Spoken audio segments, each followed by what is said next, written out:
And Eskrima is famous throughout the world. It is a complete martial art, and it's basically weapon fighting.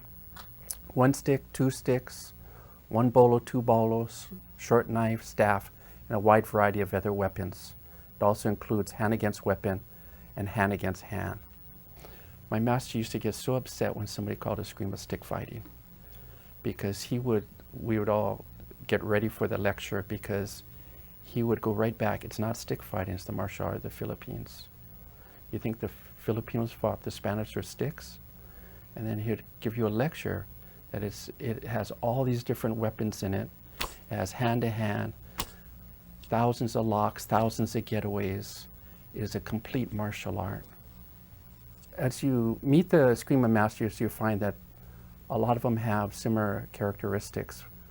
They're all sacrificed their entire life for 1 or 2 decades to learn the style from their masters. They're devoted to their grandmasters, devoted to their style. We teach Eskrima because we want to promote the martial art of the Philippines.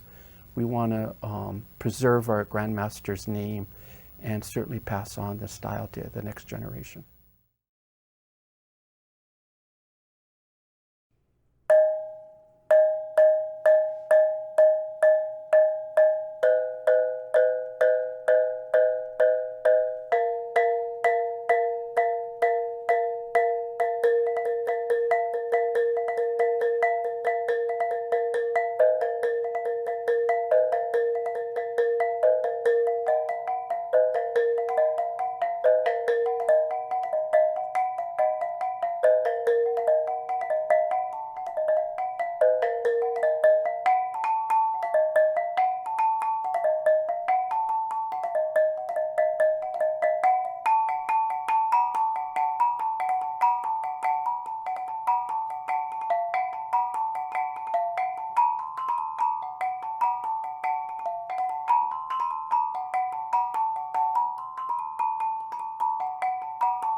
We'll be showing some of the basic techniques that we use in this the system called Kali Eskrima. Again, I have to mention that there are many ways, many styles that this has been done. So again, this is just our way of trying to do what we do in our system. We do our basic movements. We call the 5 basic strikes called cinco teros. 5 strikes, cinco tero. Cinco is 5, teros is a strike. The targets of your strikes would be the top of the shoulder, all the way down, come up, top of the other shoulder, all the way down to the side. 3, coming across midsection, rib or the hands are down, you hit the elbow or the forearm or the hand, come all the way across. 4, opposite direction, same thing. Pull straight back, and then 5, right into the midsection. Hawaii has always been a forerunner in Eskrima. Back before the plantation got to a high multitude of workers. Started in 1911, 1908. My grandfather came here in 1908, 1909, somewhere or another. And I didn't know he was also an Eskrimador until much, much later. So you can see the influx of Eskrimadors coming from the central Philippines, southern Philippines, and of course the northern Philippines. So they all came to Hawaii, and eventually some of them ended up in California, in Stockton primarily. But Eskrima was practiced in the camps in secrecy, and you would only have to learn it from a family member, a very close friend that you could trust. They also had, they call it play, it's a sort of a competition with each other from various plantations. Eva, Kalihi side, Big Island also. I first learned this art through my father. His name was Jesus A. Del Mar Sr., but people knew him as Susing. My dad was I think the youngest member of the Doce Pares Eskrima club in the Philippines back in the 30s. However, I didn't know this until much later. My first impression of Eskrima was when I was helping him in the chicken coop where he raised some roosters. So I was in the process of caring for one, and I was trimming the spur of the chicken, the rooster. And all of a sudden he says, "Don't, oh boy, you know to me, come." I says, "Okay, Dad." He goes, "Put the chicken down. I'll bring your knife." I goes, "My knife?" He said, "Your pocket knife. Yeah, bring it." So I went to see, across to see him, and he says, "I want you to try something." He goes, I said, "Okay, Dad." "What?" He goes, "Try cut me with the knife." I says, "But I cannot do that, Dad. I don't want to do that." He goes, "Okay, but I want you to do it so you can learn something, so one day it might save your life. And if you don't do that, then you know what happens afterwards." I goes, "Oh yeah, okay, sure, we'll give it a try." So I made an attempt to go after him with his little pocket knife. Before you know it, the knife was on the ground, I was on the ground, and I don't know what hit me. So he says, "You want to learn some of this?" I goes, "Yeah, Dad, sure." He said, "But you have to be serious. I'm not wasting my time unless you're serious." I said, "Okay, Dad, I'll do that." Okay. Now this was done in secrecy, of course, without my mom knowing it and my other brothers. So at the time I was probably about 12, 13. So he continued giving me some more lessons, and the way he taught was pretty much the old-fashioned way. It was rough and tough, and if you get hit, you get hit. He said, "You're slow, or you're not blocking enough." So I said, "Okay, well, just keep on trying." And then later, much later on, I, of course, went to the military, graduated from high school and everything. But in the meantime, I would practice off and on. Then 1 year after I came back from the military, I decided why not do it full time. I mean, as much as possible. So I connected with my wife, Josephine Del Mar, and call her Joey. She's also a master, a teacher of Eskrima. At that time, she was taking from my teacher as well as hers, Bulacan in Tobosa. So actually, in essence, he was my second teacher. So we went on and learned from Bulacan Tobosa. And then I also had other teachers that taught me. Grandmaster Gilbertino, he taught the decorative system, decorative style. And I also learned from his assistant, which is Professor John Eliab. He also learned decorative Sarada system, and I think Bahala now also system, Lagamano. So again, as you can see, I had different instructors. I was fortunate enough to meet another instructor, Romero Estelia. He taught the long style, the Lagamano. And that was interesting also, because he was very, very knowledgeable, very experienced teacher. He reminded me of this other gentleman I learned earlier in Hilo.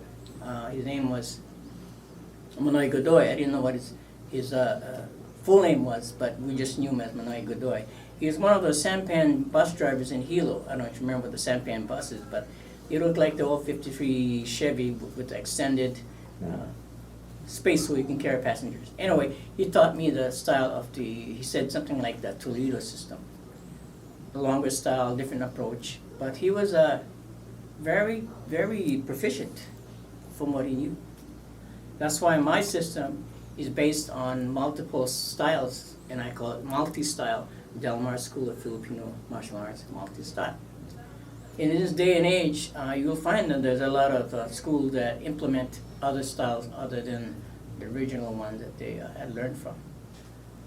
What makes it Filipino is because the origin of itself, majority came from the country of Philippines. We are showing the world that this is Filipino, FMA, Filipino martial art. We didn't steal it from anyone, it belongs to us, it came from us, and we're moving on with it. The art itself is like a diamond with a lot of facets. There's so many things you can learn. There's a multitude of weapons that we use. This is primarily a weapons art.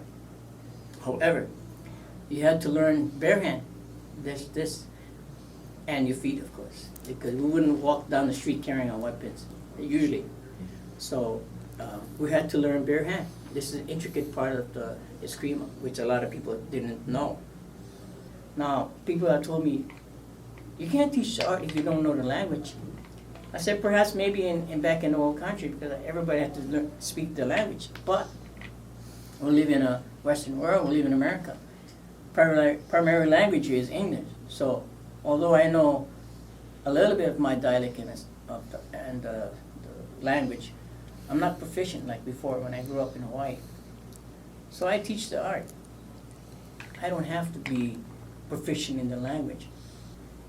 When we came along, we opened up the open school. You'd never see an open school. But we started the open school policy of accepting students that wanted to learn Eskrima.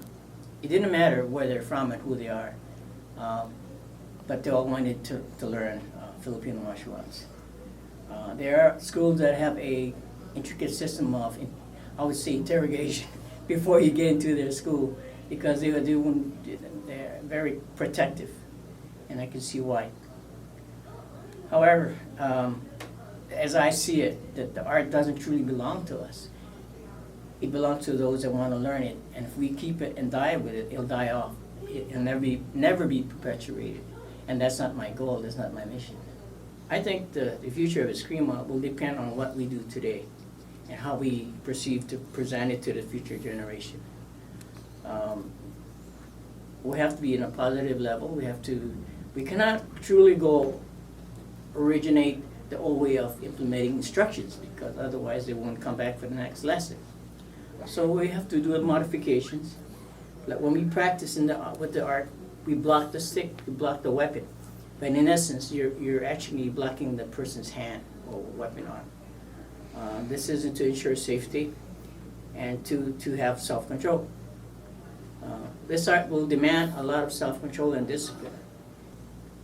I would hope that one day the future generations look at this and consider this.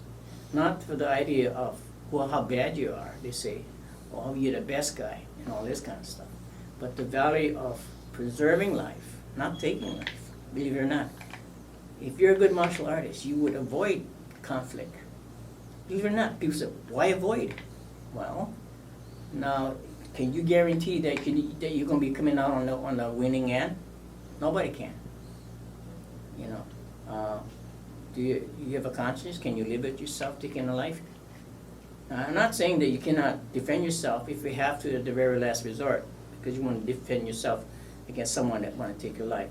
By all means, no. I'm saying that we cannot say, well, you know, do otherwise, and your intention is to show how bad you are and you want to hurt people. That's not what we're here for.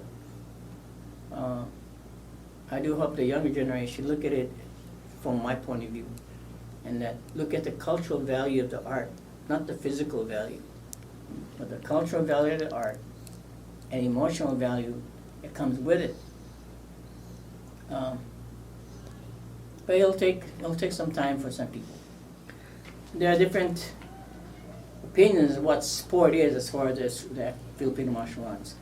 There are rules. They have to have rules in tournaments. We have our own tournaments here. I did the first full contact Filipino martial arts tournament, open tournament, back in 92 or 95, around there. And it's ongoing until today. We do have rules. We do have different categories. We have different weight classes. We have different divisions, such as a novice person and an advanced person. People have different views on tournaments, and some will participate, some won't. Some don't see the value of it because primarily they look at it as a self-defense art only for self-defense. But again, if you have to practice, we practice so that you can implement some of these techniques, and we can do it in such a fashion that put it in a tournament type of atmosphere. Now, granted, the tournaments are not, I repeat, are not what this art is about. Tournaments have rules. They have body protection. There's a difference. You have rules. Out there, you don't have any rules. Tournaments have rules where to hit and what the point system is. It's a basic based on a point system. But it's a way of testing you, testing the art of some of the things that may or may not work, like a sparring session. So again, that's in itself has some value. Again, others may differ from me, and they want to prove their machoism, their manhood, because you got to be tough. You can't be doing tournaments. But you know what? Everything works. Everything works. Whatever you do in this art, it's others that come and take it from us, and they exploit. And I say exploit. They exploit people, not only in the Philippines but elsewhere. They would exploit these old masters by the use of money and fame and all that. But what they take away is the concept and the feeling behind it. They take away the true feeling that you believe in this art, and it comes from us. You may take away the physical part, the emotional part that comes with it, the upbringing of the person that learned it from the time they were kids to now. That's the importance of it. That's the feeling behind it in here. Is that if you don't gain that importance just by looking at the book or looking at the video, you won't have the same feeling. You cannot replace time and experience. Perhaps one day people look at this and see where I'm coming from. And they say, "Oh, you're old-fashioned." I say, "I may be old-fashioned, I may be old, but you know what? My heart is still young in here. My mind is still open."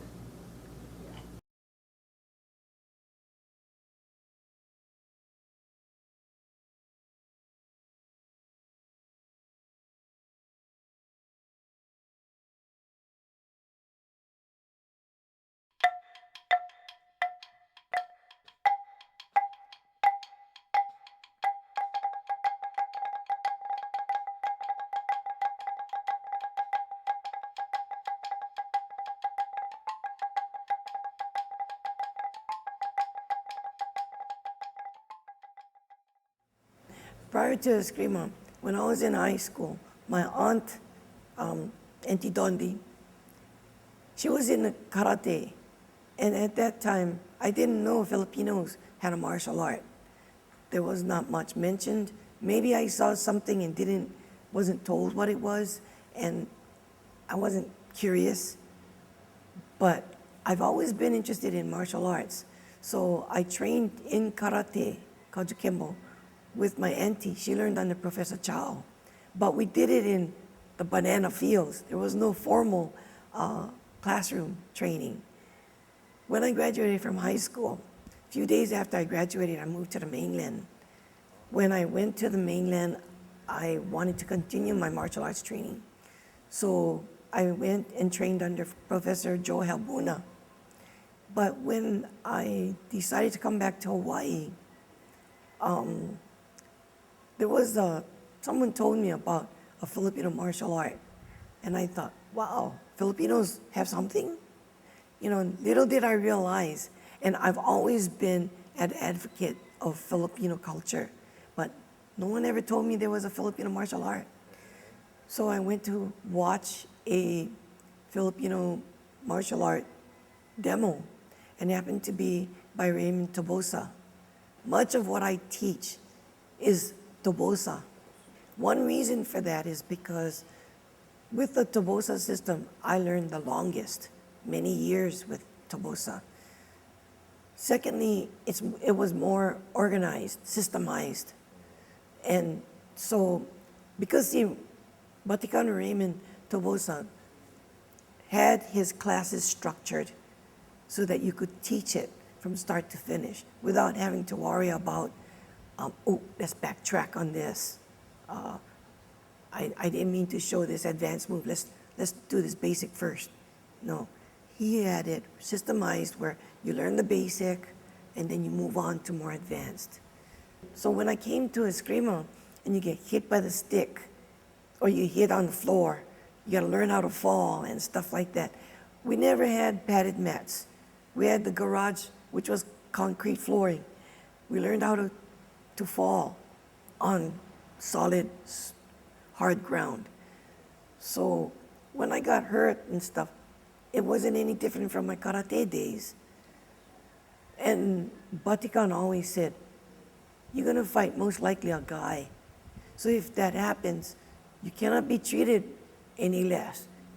Manoy always had this, Manoy Ray always had this philosophy.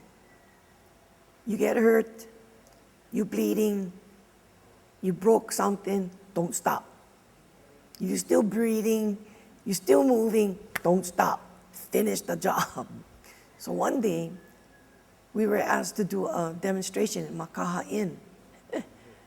And it was, I think, for Manoy Bikoy, when he was running for office. We were doing a 4-man attack.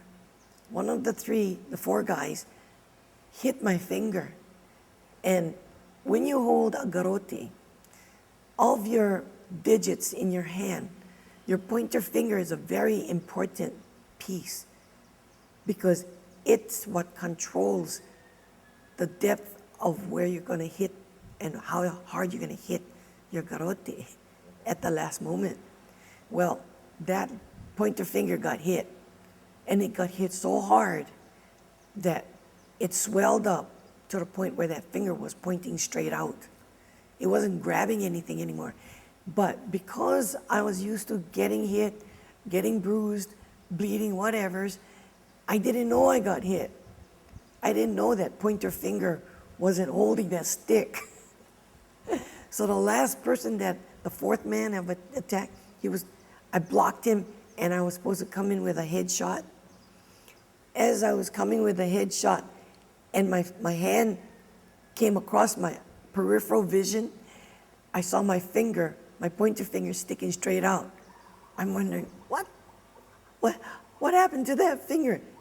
But split second, I had to pull my stick back with my whole hand so I wouldn't crack open the skull of the last 4-man attack. But it did conk him in the head. Not hard enough, but we were, and then we finished like nothing happened, like, yeah, that was part of the demo, My first teacher was Raymond Tobosa, and I learned from him, got my certificate in 1970, and from then we taught all the way from here, different parts of the island. I taught in the Big Island, in Hilo. I had branches there. I also taught in the mainland, in Alameda, Southern California. It was interesting. I got to meet a lot of people. I got to hear about women in the mainland. I got to meet Graciela Casillas. And when we exchanged ideas and thoughts and growing up in a martial art life, it made me feel like, whoa, I'm not the only one. See, with a woman, they're built differently from a man. Their muscular mass is different from a man. So therefore, when they fight, they have to fight differently. And a woman cannot fight a man like a man fight a man,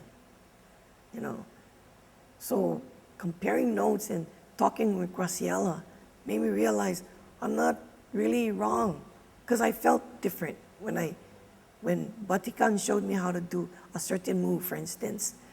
I would feel kind of like, man, it's not going to work for me. I'm going to get killed,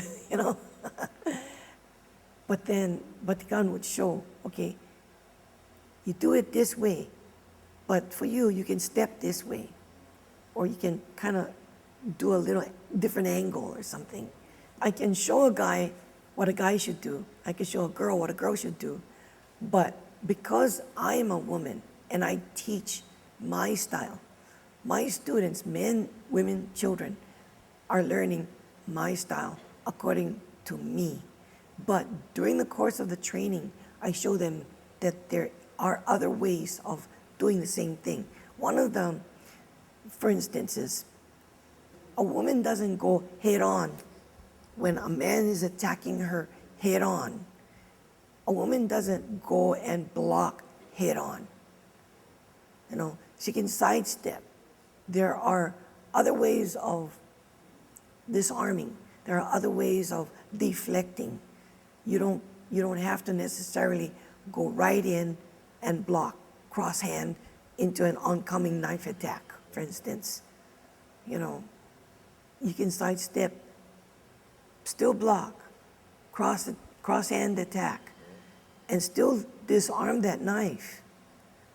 But you'll have the advantage of being at his disadvantage, like off-stepping his balance, sidestepping his charge, that kind of stuff. The other teachers that I went to, by Tata Magzaniti, he happened to be living in Kalihi for a while, and I was working in Kalihi for a little while. So I met up with him. He, myself, and the other student, Nick Micah, we were able to meet up with Tata Magzaniti to train the long style. He learned, because his style is primarily Ilocano. Ilocano style is longer. Their weapons are longer.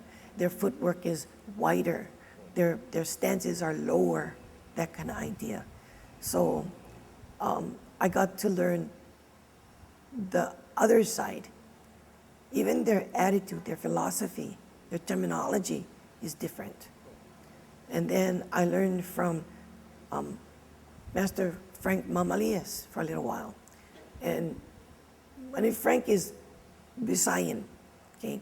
Visayan style is primarily close-in fighting, tight fighting.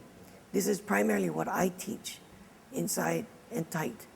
And what Manny Frank always emphasized on was close in.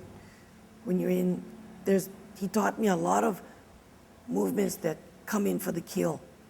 Sometimes people think that my style looks like another style or could be mistaken for another style. But yes, you gotta remember that a lot of schools have different philosophy, primarily because of their teacher. And because I've had different teachers, I think my philosophies kind of rubbed off from when I was a little kid in Waihole. You know, I believe one of my biggest philosophies, and I teach my students this, is when you see something that's not right, you see something that's not good, or there's a fight going on, you know, if you can help it, don't be there. Avoid trouble. Don't be where there's going to be a chance of you having to use the martial art or having to be in a confrontation that's not necessary. It doesn't mean that you're not going to be a good Samaritan if someone needs help. It doesn't mean that. But it means that if you see a bunch of guys that are like in a gang, avoid that. You know that their purpose is not what your goal in life should be. So stay away. But the second rule, if you find yourself in a situation where you have to use your martial art, or even the philosophy of your school, of your martial art, then use the best, do the best, do the most that you can do. Don't hold back. When you teach a person how to take a life, possibly, you also have to teach them the responsibility and the gravity of that action. So while you're teaching them from base one, how to do the V step, how to put your arm up, and then how to swing your arm and your body, while you're teaching them that basic, because that's really very basic, you're kind of teaching them how to walk again kind of thing. You're also teaching them the responsibility of that small little action. If you want to go to the restroom, you want to go to that restroom, you want to. You got to use your feet to walk over there, to bring your whole self over there. Yeah. You can't blame anybody for tripping. You got your own feet that did that. You can't blame anybody for going to the wrong restroom because you brought yourself over there. Yeah. So those movements that bring you to that eventual point are your responsibility. This was one of my youthful thoughts long time ago when I first started. In the Olympics, they have sword play. They have karate and judo. Why can't we have Eskrima? It's more exciting and more fun, actually, with all the ways that we do and move our stick. Why can't we include that? This is what I envision. It's making it where it's introduced to the world. We have a lot of people in Europe and Americas that are non-Filipinos that love this art, that do this art, that perpetuate it. There are a lot of schools that I personally know, the teachers of, that are non-Filipinos. And they believe in the art. They look at it as if it's sacred, because it is sacred. This is what I want. I want it to be known to the world. I want it to be shared and respected, not just Filipino poke knife. You always hear that phrase. You know, the Filipinos have a bum rap. There are a lot of us who are smart, we're intelligent, we're organized, and are willing to have an open mind about sharing. There are some things that shouldn't be shared, true, as any art. But I think that people should know what the Filipino martial art is all about. FMA. Life is better with Eskrima, as one person said, because of its philosophy, not just its stick fighting, but its philosophy. You know, leave alone if you can, but if you cannot, do the best you can. Kick some.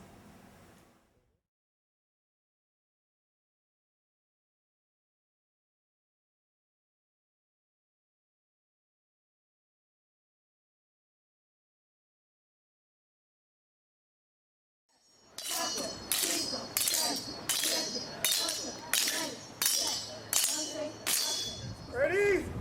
This side striking, this side blocking and patay. Ready? 1, 2, 3, 4, 5, 6, 7, 8, 9, 10, 11, 12. See, the key is, this is the block, this is the coming in already. Because the blocking this here is the coming in already. See, now anything come out with that is what I'm watching. See, yeah, then I just knock them in, yeah. If you poking me in the 5, then I take them this way. Okay? Like, give But- it to him now. Yeah, try. So it's like, There, that comes straight in already. See, if I Yeah. take you this. Or you can lago mano, strike the one. See, I lock, now it's coming the one on the top. See. This is the lago mano, yeah. The key is when he comes here, you see how I'm hitting him same time. This is blocking and this is hitting.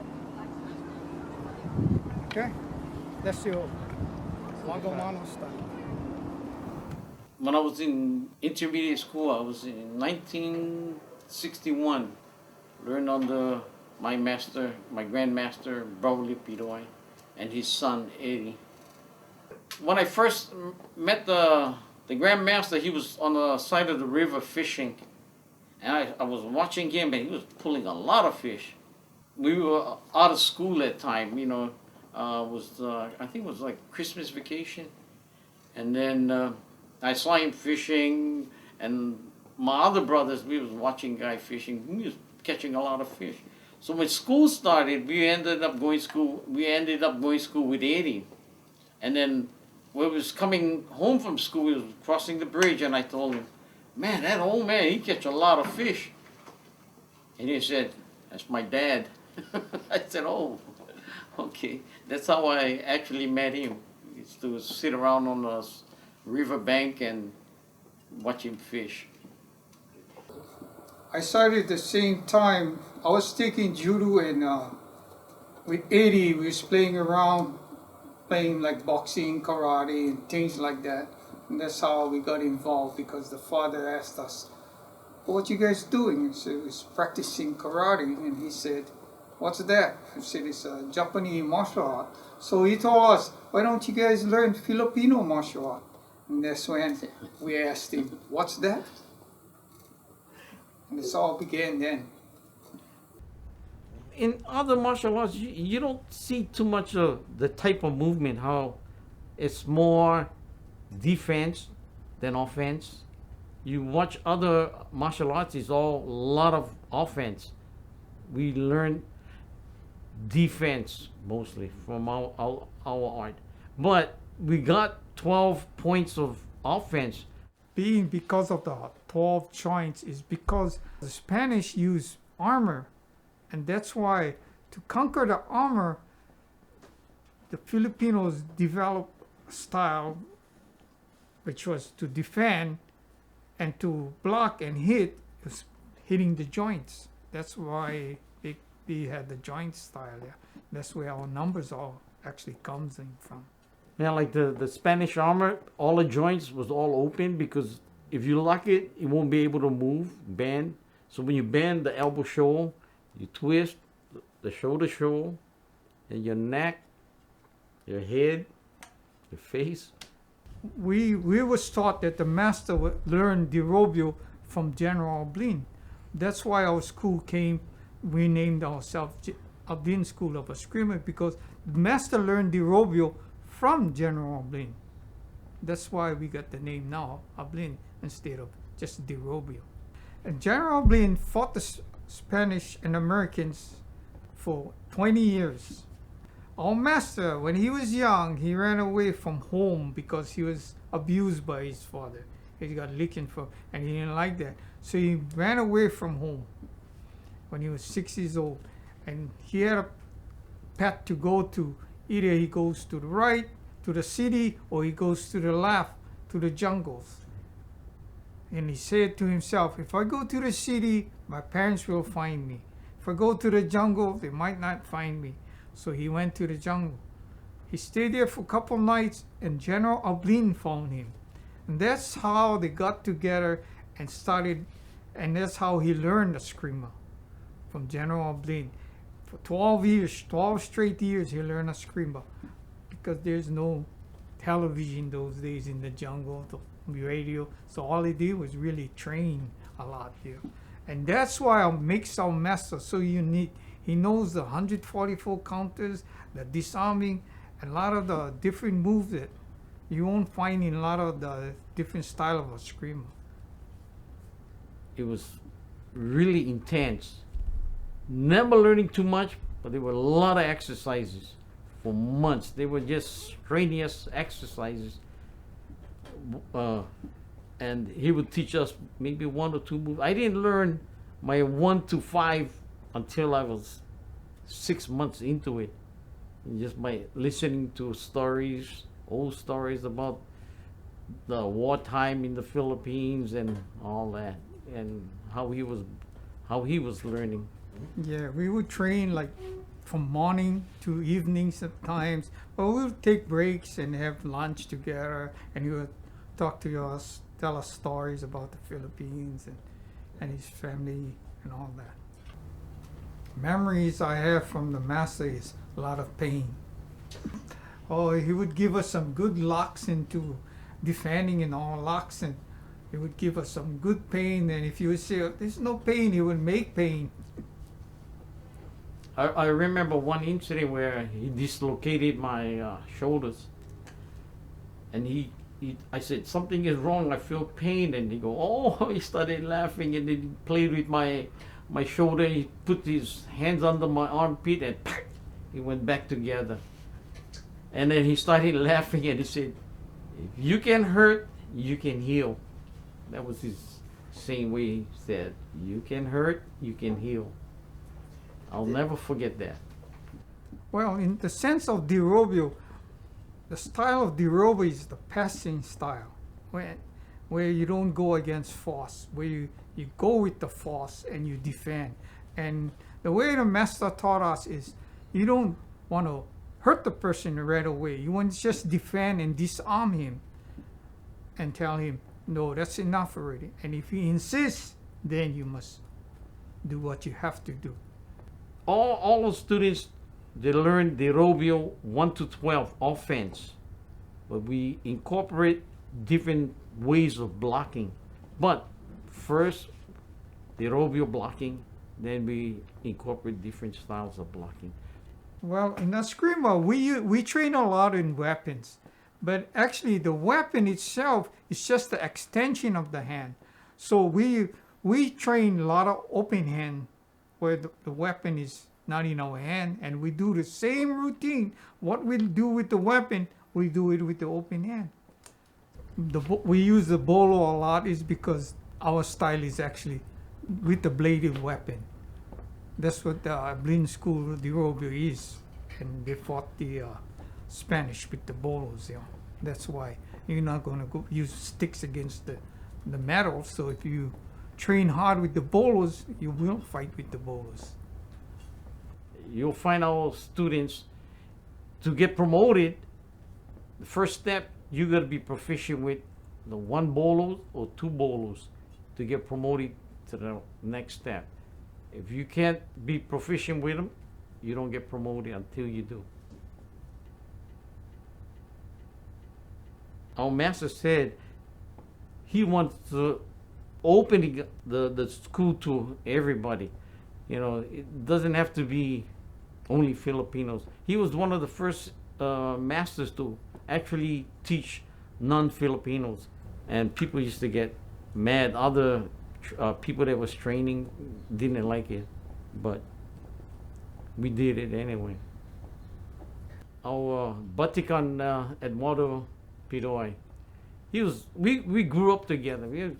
We're neighbors. We went to school together, and he started learning, and then he had a foresight where he wanted to teach kids or women, because he said they're the weakest, so give them back strength. That's what he always say. And then we started opening up the school to women and children. The reason why we do that we want their children to learn, and the best way is to teach your children and pass it on and pass it on. That's what they did in the Philippines. Pass it in the provinces of the Philippines, where Eskrima is, every village had their own style of Eskrima, and they would teach the family to fight, teach them Eskrima, because people would come from out of village to steal your food or whatever you own, and they would have to learn to fight. That's why Eskrima is so popular in the Philippines at that time.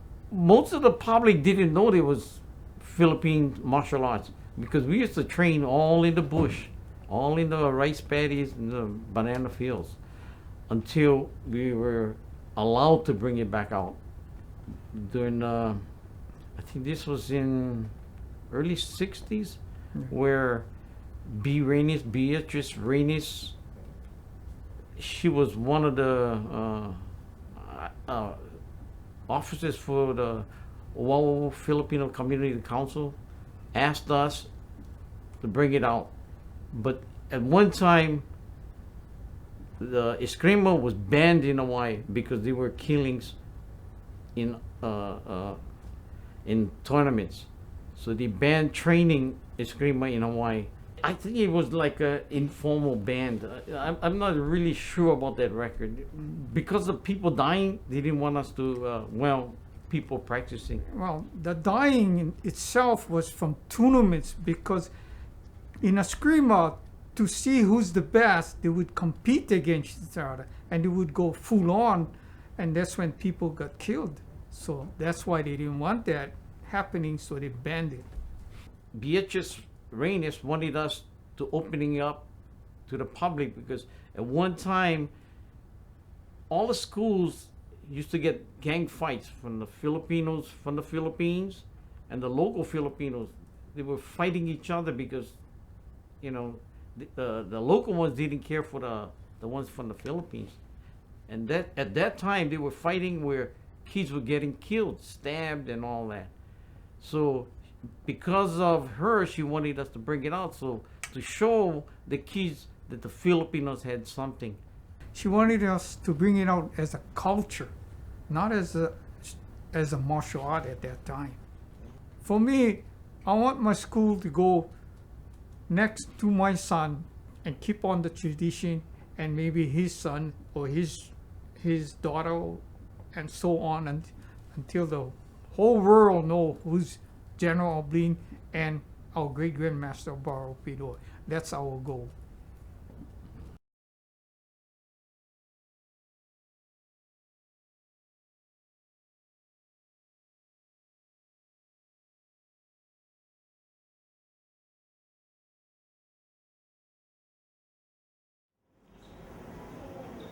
Uno, dos, tres, cuatro. Two. Four corners. Down cut. Up.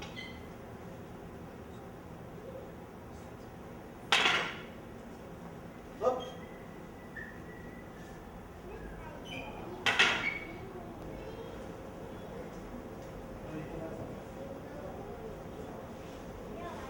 I was working in Sunnyvale, California at a chip manufacturer, and my coworker Jeff Canyon, he was a full-fledged Filipino martial arts instructor. One of his masters was his uncle, Grandmaster Gilberteño, and his other master was Jack Santos. Well, it was an informal one-on-one training with him, you know, after work hours, and I did that with him for about a year and a half, 2 years, and I kind of laid off for a while, and then when I moved back to Hawaii,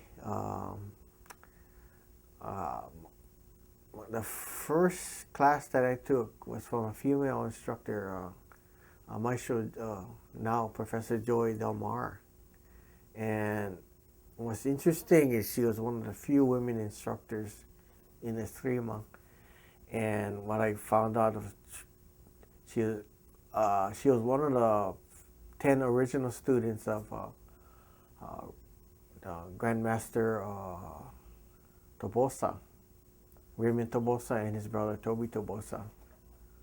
I was living in town and I saw this school over there at the old Stadium Park.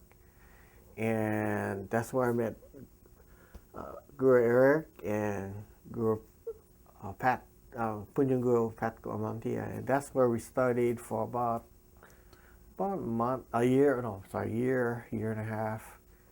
And shortly thereafter, Guru Pat founded Hawaii Filipino Martial Arts School in 1995. First time I noticed some form of martial art was my grandfather, but I didn't know what he did. Just before we came to Hawaii, he used to go into the banana patches and he used to make these, he used to whack them. You could hear it from the second floor, and I never, I thought he was just crazy, and so never asked my parents what he did, and so then I was working at this import-export place, and it was a hot day, I can recall, and I had the back door open, and this stranger walked from the back, and he started like rummaging through my boxes, and I looked up, and all of a sudden this gust of wind came blowing through, and all my boxes fell, and he stood right at the doorway, and he goes, "Do you need the boxes?" And this man was James James Robel. Yeah, and you look like you work out. Have you heard of the martial arts Eskrima? He goes, we're here at the stadium park, and if you want to come, we're there from 5:30. I said, okay. So I was curious because at that time I didn't know there was a Filipino martial art. So then I went, and there was Ed and Pat. And that's how we first met, our initial meeting. And I fell in love with it. It was like the missing link that I was looking for. And they say, in life you search for something that connects your culture, yourself, your spiritual. This was it. So I basically just, embraced it and, fell in love with it. And then I told my parents, and I told my mom, he goes, hey mom, I'm doing this Filipino martial art. And then she came out and goes, oh yeah, your grandpa does that. It calms me, especially, because it's like chaos, but, it's like a tornado. When you get in the middle, it's calming. When I see flying, it slows down everything, and it keeps me calm inside, so. I mean, I'm sure I attribute it to, me being in the military too, but this kind of connected everything together. When I first started, it kind of excited me because it's something I've never seen before. I've studied Kung Fu before, and I've gone to karate and judo clubs. I've seen them practice, but I've never seen it in Filipino martial art practice in public and it's something kind of unique because it's sort of like a underground art because not too many people know about it. And especially when we have new students, when we ask about, have you heard of Eskrima or Kali or Arnes? And a lot of them answer, no, I never heard of it before. We were training under another Grandmaster, Eddie Pidoy. Yeah. Yeah. He was he was a very good teacher, and first thing I noticed was that's a tall Filipino. yeah. He was, compared to Filipinos that are, vertically challenged. He moved quite well and fluidly for a tall fella, and he was funny too. And we didn't know what his skill level was because when we first met him, he was, flip flop and. Very unassuming. Yeah, very. I mean, he looked like any average guy, until he held that stick. You could tell it changed his aura. But I mean, he was, kind man, but very skillful in his art. Then we trained him. When we parted from Pidoy because we felt like we stopped learning. Yeah. And so then we started training with Pat, and we trained long hours. And we would train for 2 hours, and then we'll stop and we'll go in the parking lot, train another 2 hours, because it was I don't know, it just opened up my mind more. It was something that I wanted to embrace and understand. Well, it came from his original teacher. When he was living in LA, he trained under Danny Nosanto. Yeah. And the people that were training at the time was like very well-known Filipino martial arts world, Richard Bustillo, Jeff Imada, Ted Lucay, yeah. Very well-known Filipino martial artists. Yeah. And so it's kind of exciting because when you go from one style to another, it's kind of opens your eyes to different possibilities that's out there. Pidoy was an outside art. It taught us, a reverse triangle and how to maneuver on the outside. With Pat, you were close and personal. You were intimate inside, and you were actually touching the opponent more and, you know, trying to entwine yourself with your stick with in the inside of the opponent's guard. But with a Pidoi, there was no checking. It was just stick and outside. You didn't touch him. You was just always at bay. He always had like a 2-beat spacing. So every time you came forward, you always stayed at a 2-beat away. So that was the difference in regards to the art that I found. When we first started, training was much intense. I mean, we used to go home with bloody knuckled. I mean, I could feel my hand always tight every time we practice. I mean, opposed to now, it's not as, you know, you could feel there was a shift in intensity because different students, you have a different way of training them. It wasn't. It was more repetition, and we push each other during that time, and you know, it felt as one heartbeat at that point. You know, so we had to, as we moved forward, and as new students came in and old students disappeared, we had to tailor it to adjust to the weakest link, but also train and give enough training to the ones that picked it up faster. You know, I mean, we've had guys with one leg come through the art. We have a guy right now who has issues with his spine, and he's with a cane, and so we had to adapt that into the art.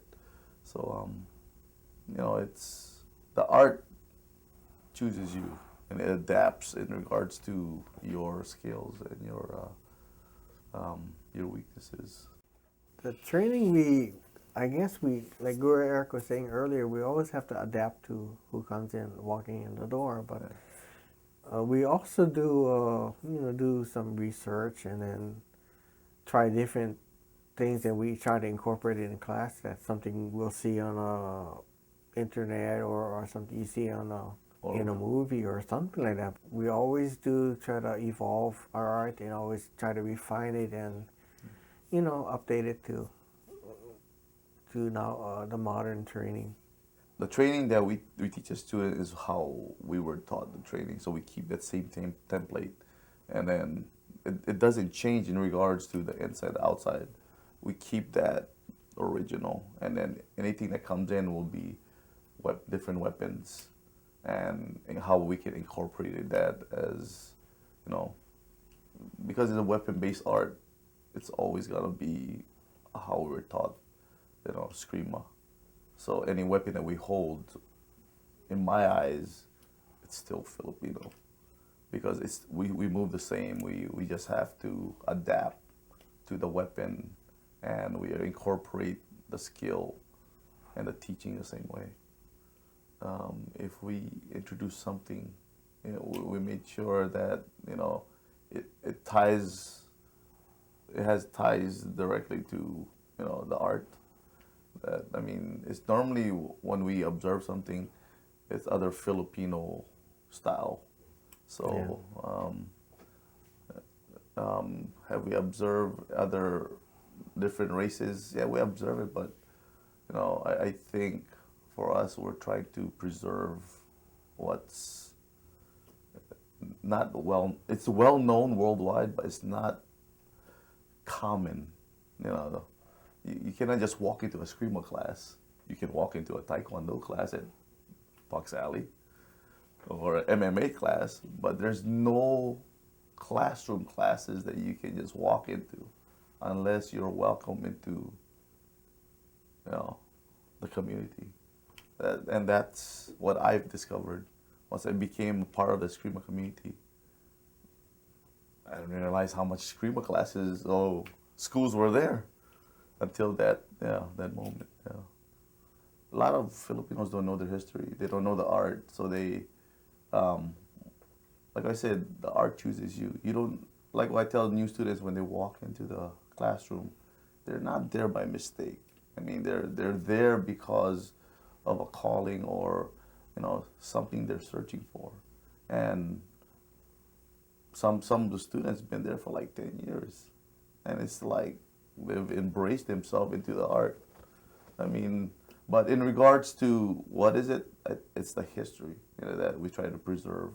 It's the culture we try to preserve. It's the heritage. We had bad stereotype, in regards to Filipinos, that we talk funny, we dress funny, we eat funny things. We pull knives. We pull knives. But then, a group Pat, he said, we don't pull knife. We disarm the guy with the knife, so we stab him with his own knife. And I believe that still.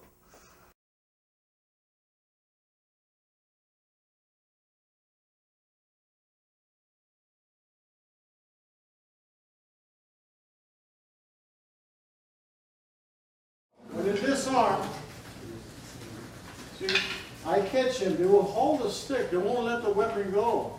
But you disarm, let the stick go, punch. Now fan, punch, bam, you see 1 inch punch again. See the difference here? If you disarm here, I started training in martial arts in Hawaii. 8 years old, for a year I did judo at this Grey Y center. There was a Hongwanji school. A friend of mine was taking Japanese language on 4th grade, and we used to watch the judo class next to his class while we were waiting for him. And the sensei came up, till today I don't know who he is, and gave us a judo top. He says, if you wash your feet, you can come in and practice. So we did that. After that, my family moved to from Palolo Valley to Kalihi Valley. When we lived in Kalihi Valley at the Camp Fort Housing area, a mile away there was a boxing gym. And my neighbors went boxing for about 2 or 3 years. I lived there. I boxed then. And during my high school year, my family bought their first home in Waipahu. And in Waipahu, there was a Kempo karate, a Kaji Kempo school. My cousin, those guys were practicing Kaji Kempo. So they invited me to come down, and from 9th grade till 12th, I practiced Kaji Kempo. Went to California for my college, and there were no good schools that I liked, like Kaji Kempo. So I started boxing again. At 24, I've seen Ed Parker's first Karate International tournament. And we supported Ed, being from Hawaii, and I seen all the demonstrations, karate, kempo, judo, aikido, kung fu.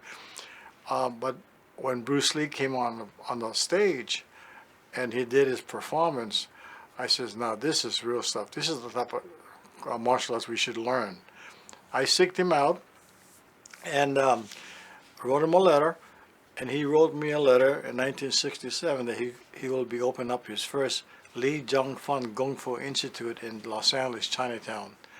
And I went to that orientation, and I worked out with him till 1970 when he went to Hong Kong to make his movies.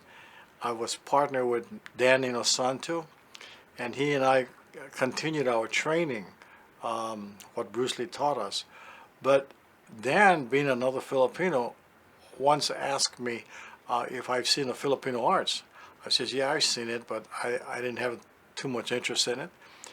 And he says, why? I says, because I've just seen the sticks. And I says, that twirling stuff, you're never going to have a stick in your hand on the street. And he says, well, it's more than just the sticks. There's also empty hand part.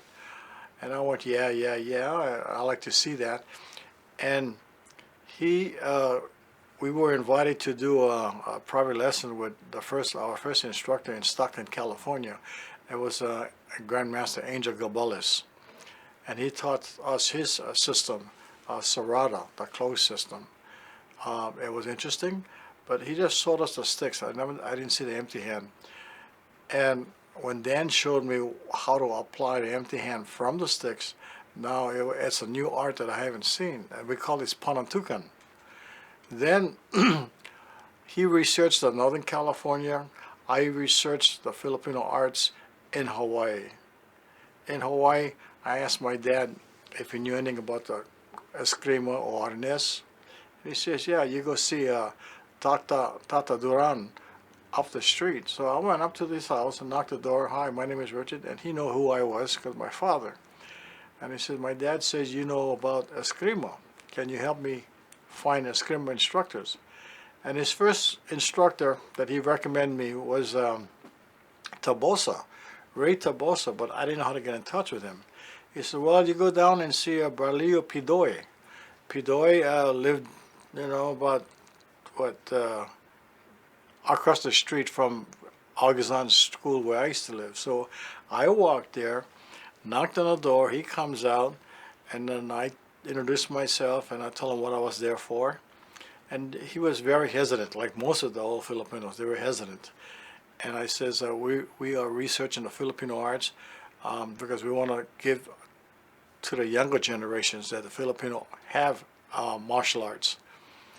And we had to give our sincerity and our love for the arts, because most of them thought that we were going to steal the art and call it ours.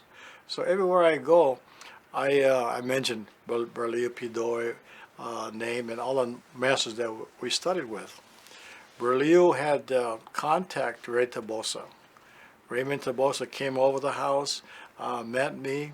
Ray Tobosa says, oh, we have one Bonifacio down here. We have Subing in Waianae. We have Flor Villabril in Kauai, and he was mentioning all these other Filipino masters.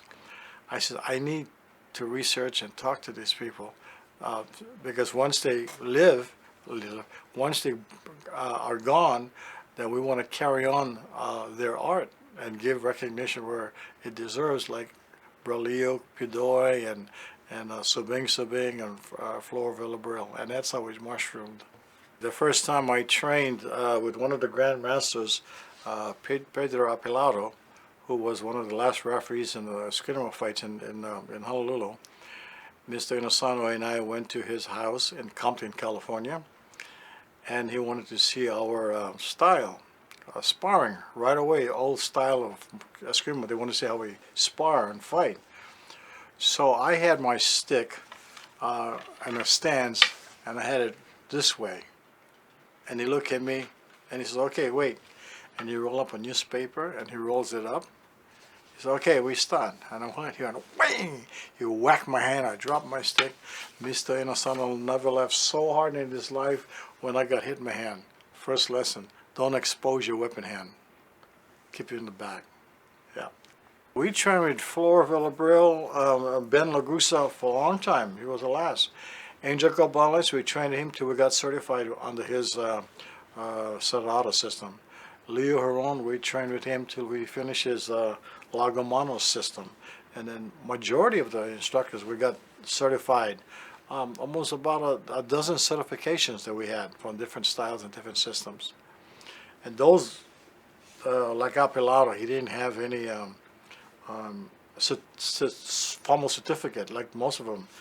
He wrote in a paper with his name, I certify Richard, and he signs it, and that's my paper, the certificate. Estrissimo was the uncle of Flor Villabril. Estrissimo said, okay, you finish my art, and they gave us this thing called an orashon, and he shows his orashon, his prayer on his calf. And he gave Dan his orashon as his own private, and my orashon. That's a Latin prayer that gives you strength when you fight. And Flora had that. All his grandmasters had it, and we were proud to have that. But and some of the other masters, I think it was Apilado. He gave me see, the numbers go up to 12. 13 is the secret number. He gave me my 13th secret number. He gave Dan his 13th secret number. This is for you, you don't share it with nobody. And Dan and I, of course, show me your 13th number. So I go this way, and he goes this way. And it was very interesting because mine was like this. And anytime you hit anyway, they hit you straight over the top, which was very interesting. But We learn a lot from those old people. And today we give credit where credit's due. And every time I teach something and I remember where it's from, I tell them that this is from Grandmaster so-and-so who gave it to Dan and I, and then we like to keep his name alive. Even though everybody have their own style or system, but the technique was similar. They have what they call a cinquetero, 5-count numbering system, and they have 12 counts, and then they have 7 counts, but they all come in the same angles. The numbers might be different, but the angles are the same. And once you understand the lines of attack, now you can defend it with different blocks. And there are only so many ways you can block, with the point down of your weapons, your point up, or horizontal. And when you know how to block with the weapon, you transpose it to the empty hand. Now that's what I like to see, because now it looks like a Kung Fu hands, or karate, or Kempo hands, but it's from the Filipino arts. Most of the arts are practiced hand against hand. The Filipino arts go hand against weapon. So when you practice weapon against weapon, you understand the weapon's lines of attack and angles. Now you can employ the empty hand because you understand lines of attack against the weapon. Now you're not fear of the weapon because you understand the lines of attack. It's like knife fighting. You can't fight against a knife fighter if you don't know about knife fighting. And once you understand lines of attack with a knife, then you have a chance with your empty hand because you know how the lines of attack is going to be. We were one of the first or second organized Filipino martial arts school. The year after Bruce Lee passed away in 1973, Mr. Inosanto was devastated. He was in deep mourning. He was in grief. He didn't want to practice martial arts, and he was my partner. And I was taking over his beginning class. And I said, you know, if you're going to quit teaching, I will quit teaching too. I'll send everybody home. Several months later, maybe 6 months, he says, let's do this, Richard. Let's open up a commercial school for 2 reasons. One, we can share our Bruce Lee experience with others, because people were coming over because we were the only one teaching Bruce Lee's Jeet Kune Do. 2, we can share, we can promote our and preserve our Filipino martial arts that we learned from these masters. So that's the reason why we opened up the Filipino Kali Academy. There were no name connected to the Filipinos as far as martial arts are concerned at that time. So we used the Filipino Kali Academy. Well, it wasn't the Filipino martial that drew the people to us. It was Bruce Lee's Jeet Kune Do. Yeah, because the majority of the schools around were traditional, punching from the hip and doing this, you know, outward block, inward block, and high block, and then you wait till you get punched. You know, a fight's a fight. You don't wait to get hit. You go first. That's a fight. And Bruce Lee's art was untraditional. It was, you know, you your own best teacher. You have to rely on yourself and not the art. You make the art. And when they came to train with us on Bruce Lee's Jeet Kune Do, we showed them the Filipino arts. That's when it's got very popular. From 1974 to 84, we kept the Filipino name. We were so popular, people used to call us up and say, or students used to call me up and say, why you want to open up a school here? My teacher had to close his school. And within a 6-mile, 10-mile radius, yeah, a lot of schools were like falling up. And we were very popular. We had one storage unit that was so big, we had a 6 months waiting list. We had to break the wall down so we can get the other storage units, so we had a bigger place. People ask me all the time, how come you're so successful? You know, and I says, you know, the art that we teach is one, but I have friends who are higher ranking than me, but they have a piss poor attitude. You know, they have to have respect for the students and not they're the master and you're the slave. I said, I don't want to be put on a pedestal. A lot of these instructors, you got to bow 3 times before you leave and all this other stuff. And once it's fine, but you get respect where respect is due. And if you don't respect your students, they're not going to respect you.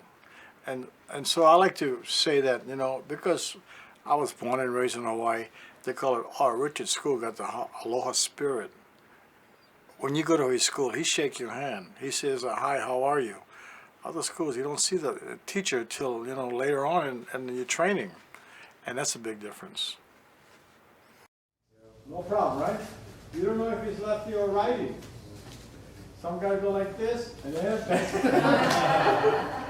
so if you were here, you just transcribe this way here.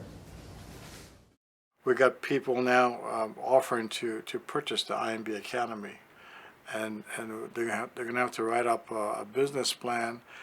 A lot of people don't have our same philosophy in the martial arts, but when I find that one person, I'm moving to Hawaii with my ukulele and go to the beach. But right now, I'm still enjoying teaching. When you love the art you're teaching, it's not work.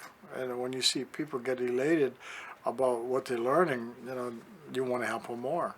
And I owe it all to the grandmasters from Hawaii or in Southern California or anywhere we train. I give them the credit, and Bruce Lee, of course.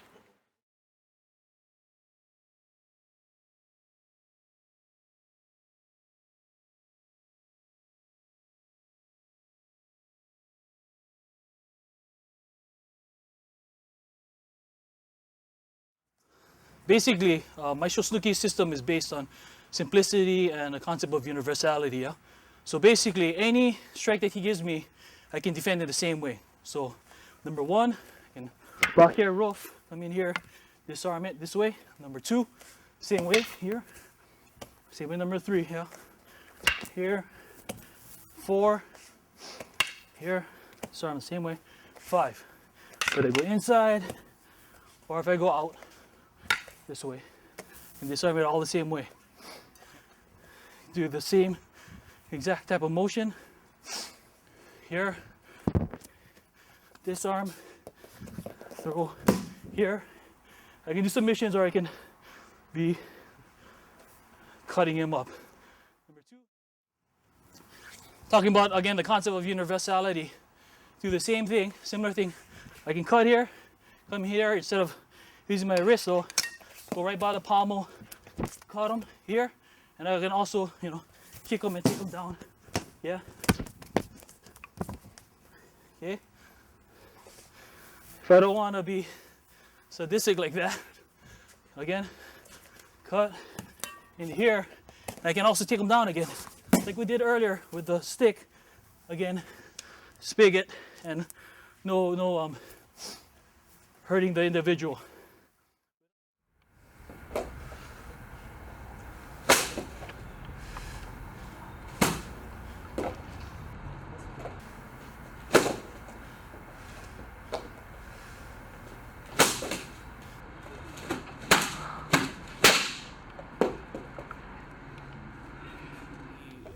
Maestro Snooki was born Eusakio Sanchez II, and he was born in Kahuku on one of those farms with all the cowboys, the vaqueros and caballeros, and he was really influenced by the bullwhip because he saw them playing with it every day.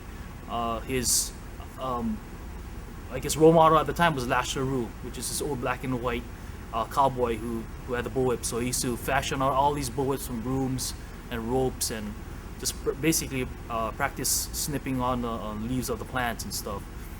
But he was unfortunately orphaned at an early age, so he grew up pretty rough. But I mean, I know after high school, he went to the Coast Guard.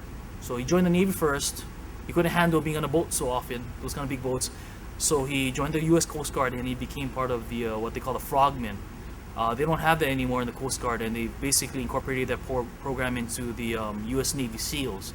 So his job was to detonate mines, and he would basically go out there, detonate a mine, swim a mile out, and just put his arm up like this, and they would throw a rope to catch him. And if he missed it, you'd have to swim farther and farther. But his stint ended early because he was washed or went overboard basically on a ship. He was caught in a storm for about, I think, 6 hours. He almost died. They brought him out and they had to put him in the hyperbaric chamber because he was, the color of his skin was purple and stuff. So after that, he kind of felt invincible. I guess it did something to his psyche, and it made him really feel like he was invincible, and he really started to train martial arts heavily after that. he traveled and hitchhiked through Mexico, and that's how he got his moniker El Alacran, which is the scorpion. And the story that behind that goes is that he was hitchhiking in Mexico, you know, when he was stationed in Mexico, and you know, these vaqueros on the ranch saw them trying to snip a tail off a scorpion, and you know, they couldn't get it, so he asked for the bullwhip. He whipped the tail right off, and they call him El Alacran after that. And they gave him this little card, like a tarot card that says the Alacran. And when he died, that card was still in his wallet too. So it's a pretty cool story, and ever since that, that's been his either Alacran or Latigo has been his nickname for bullwhip. So after he had that incident in the water in the Coast Guard, he went to a karate tournament. He was training karate at the time, and they would always DQ him for excessive contact. So like I said, he was a rough guy, and he boxed, you know. So that was his mainstay. So every time he would fight these tournaments, they would always DQ him. And Grandmaster Ben Largusa, saw that, and he's like, oh, you know, I want to get this guy. He's aggressive. So they brought him in. So he ended up being one of the first, I guess, major members of the Kali Association of America, which was under Grandmaster Ben Largusa, who succeeded Grandmaster for Villabril. Yeah, so there were 12 of them, and along them were also like, you know, Guru Daniel Santo, Guru, I think Richard Bustillo as well, people like Guru or Grandmaster Greg Lontayao from the islands as well, a whole bunch of different people. And in the 80s, when he moved here, he eventually broke off. But a lot of the stuff, the early things that he did with them, you know, he actually helped to build some of the insignias and the logos and stuff. So he's an integral part of that academy when he was a part of it at that time. But you know, he broke off and did his own thing because, like I said, you know, he had his own way of doing things, and he was really after combat effectiveness, not so much about style per se or system per se, but more so about developing something that worked, that was effective. I first met him June 22, 1994. There was a demonstration at the UH. It was I think called Defending Our Heritage, and Snooki was the last guy in line, and he looked like a Mongol warrior, you know, black pants, red sash, red headband, the chokers and the waistband with the medallions around him, and he's snipping everything off people's heads, you know, with the bullet. Yeah, training with Snooki and the rest of the guys back then was pretty tough. I was the youngest guy then. Well, I should say one of the youngest, because my friend who brought me in was the youngest. I would say I take that back. There was a younger kid. But in terms of consistency, I was the youngest, you know. I was there the most often. I would say the youngest was like 9. No, the other kid. The other kid was 9. And for myself, I was 16 at that time. But it was really tough, and it was one of those things that he's more of a type of teacher that would teach you one way, and if you didn't listen and you weren't sharp at picking it up, he wouldn't correct you. So if you're a very egotistical kind of person and you didn't like listening to authority, or you had your own way of doing things, he would let you do it, and eventually the younger guys who would listen and would be more I guess deferential to his teachings would learn and then eventually eat you up. Or the senior guys would come along who learned it right, and they would eat you up and just totally go after you. So back in those days, we never traded any pads. You know, I've gotten concussions. My fingers still, you know, till this day, clicks. I have a hard time gripping. So even for jiu-jitsu, I have to like change my grips at times. In terms of competitiveness among schools, you know, we never paid too much attention to that because we were sparring all the time and we didn't think about it so much. But we did have a whole bunch of dojo storming, you know, like people coming in and trying to like start something. And Snooki loved it because he just loved fighting, you know, these challenges would happen to Snooki on the street, even by his house, and his reputation went around, and not just as a Eskrima guy, but just as a local tough guy. Yeah, I have so many stories of him fighting. I mean, I would just bump into people. Like I remember meeting some guys when I was younger. They told me like when Snooki was living in Eva Beach, had his garage covered, and he was practicing, and these local guys just thought they could get the best of him. He beat the crap out of them, you know, and then they lived to tell the story. He was very small. He wasn't very big. He was 157, maybe 140 pounds at the most. He was a small guy, you know, and so he was into Boxing, he knew his Eskrima and the empty hands.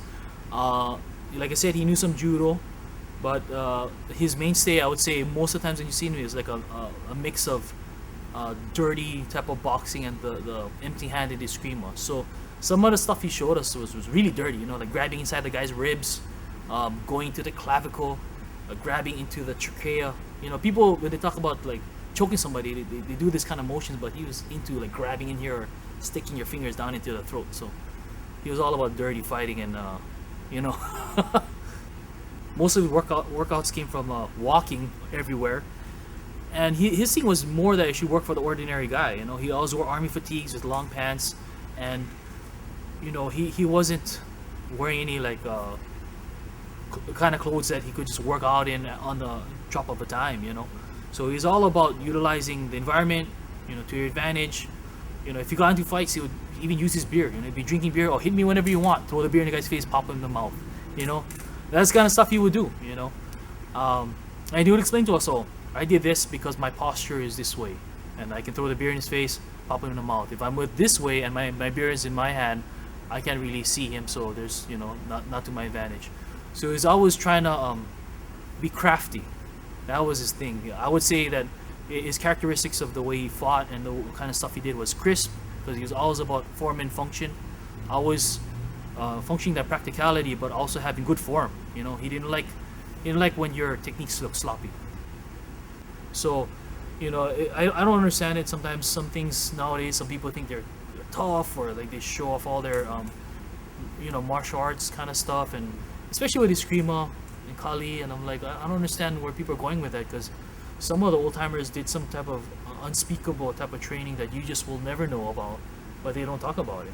And it's no way we could do that. People would get sued. We had like 30 strong every class at one point in time, and we lost a lot of them because the training was just too brutal. You know, we had bloody noses, bloody eyes, concussions. I mean, even in our demos later, at a time when Snooki passed, we had guys like cut open eyelids. I mean, in front of the traditional martial arts crew and in front of Sijo Emperado, the grandmaster and founder of Kaji Kembo, that was fine. He loved it, you know. I would spar, hit Ian in the eye, blood would come squirting out of his eyelid, and he was all over. He's like, oh yeah, this is like old days, you know. He literally told us that. But in front of like Plantation Village, our last demo was in 1997.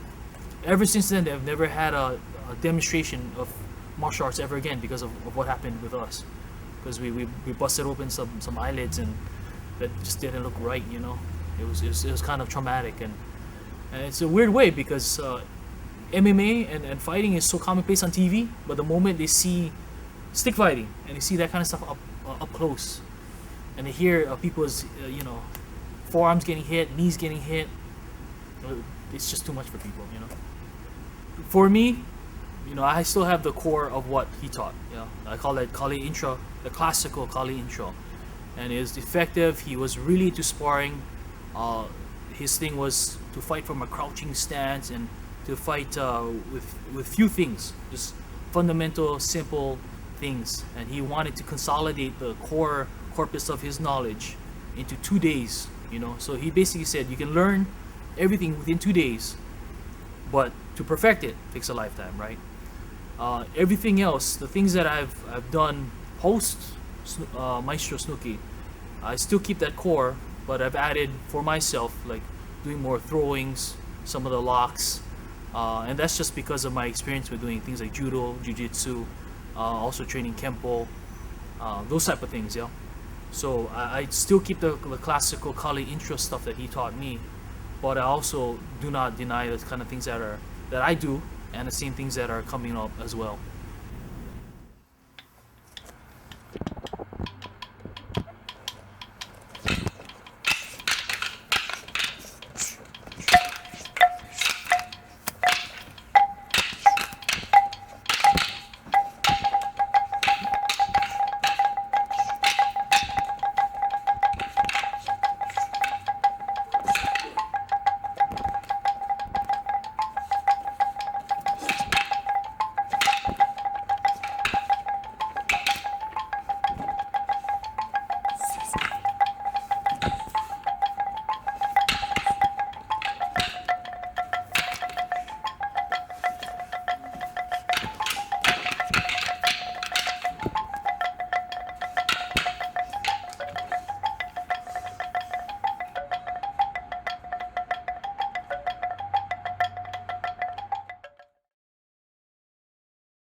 I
met my friend, and I emptied my cup, and he refilled it, then made the cup bigger and filled it again and overflowed it.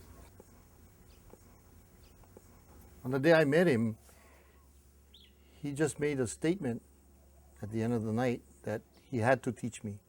I didn't understand why 2 years later, but he just asked, when are you off tomorrow? Or what time? When do you work? And then he would say, you need so much time to sleep, so much time to be with your family, and so you come at this time tomorrow. And then I did, and I would help him maybe fix a chicken coop or change the toilet out or whatever construction he had to do or job he had to do. And then if I saved him an hour or 2 hours, then he would train with me at least an hour. Then he would say, oh, what time you work tomorrow? And he would again make his assessment of when I would be free. And, oh, you come such and such time, we got one more job we gotta do.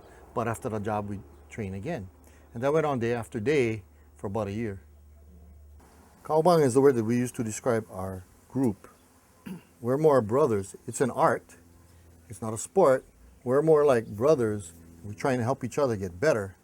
We're not going to turn on each other and compete with each other. And in fact, we say that you can only use this if someone attacks your family in your house.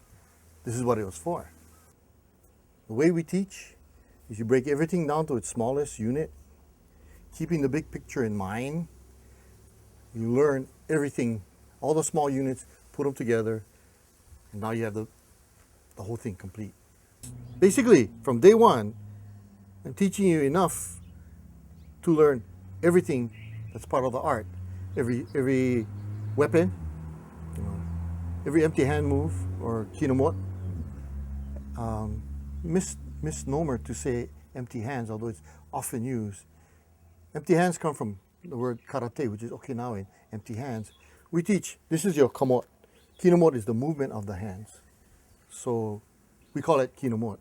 And then we have different levels, 1 through 9, including the balitao, the women's kinomot, and the master dance kinomot. Many have come to my table, or to Manoy's table as well, but not everybody stays and learns to the point of becoming teacher or master. But if it's the right person, they don't have to be prepared, and we don't have to be prepared for them. It'll just happen. We often have students from other martial arts, and I ask them to empty their cup, start over, and they have the choice of either I can make them, if they don't want to empty their cup, if they want to continue, I can watch what they're doing, help them improve at their art, or empty their cup and start over with us. Yeah, if you're interested in making money, then you go to the sports aspect, and you develop students that will enter the sport and be successful in the sport. And because your school name is out there, you probably will pick up students. Football is a sport. Basketball is a sport. Even Gracie Jiu-Jitsu is a sport because they have rules. In life, if there's an attack or in war, there's no rules. And you cannot say, wait a minute, I gotta go put on my shoes and come back fight with you. Or I gotta go home get my weapon and come back fight with you. It's right there. The art prepares you for anything, anytime, anywhere. We think about sitting down and fighting. We think about lying down and defending.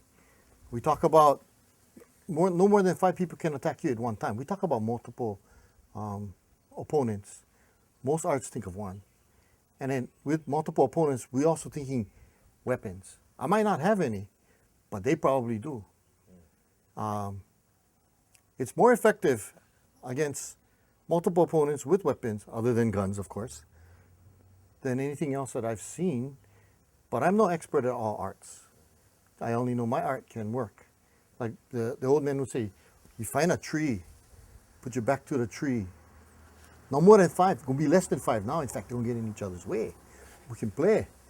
The first one, you take his weapon away, kill him, and you get a weapon now. Or they would say, go through a portal, the doorway in the house, turn around, make sure there's nobody else in the room. And as they come through, they can only come through so many at a time. But we're always thinking multiple opponents. When we're out in the open, we're thinking at least 5.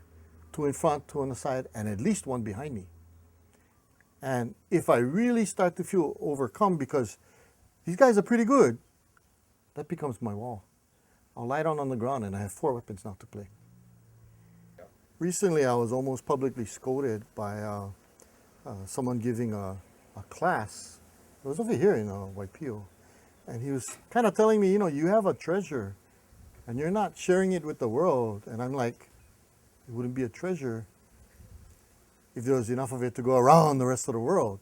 But it's a treasure, yes, because our family, our friends now, our kaubang, we know the secrets. We know the moves. We know that it's so simple that's why it's hard for everyone else. And we continue to teach. If somebody really is really dedicated, they'll end up here. Somebody else is supposed to be teacher, they'll end up here. If they're supposed to be in this art.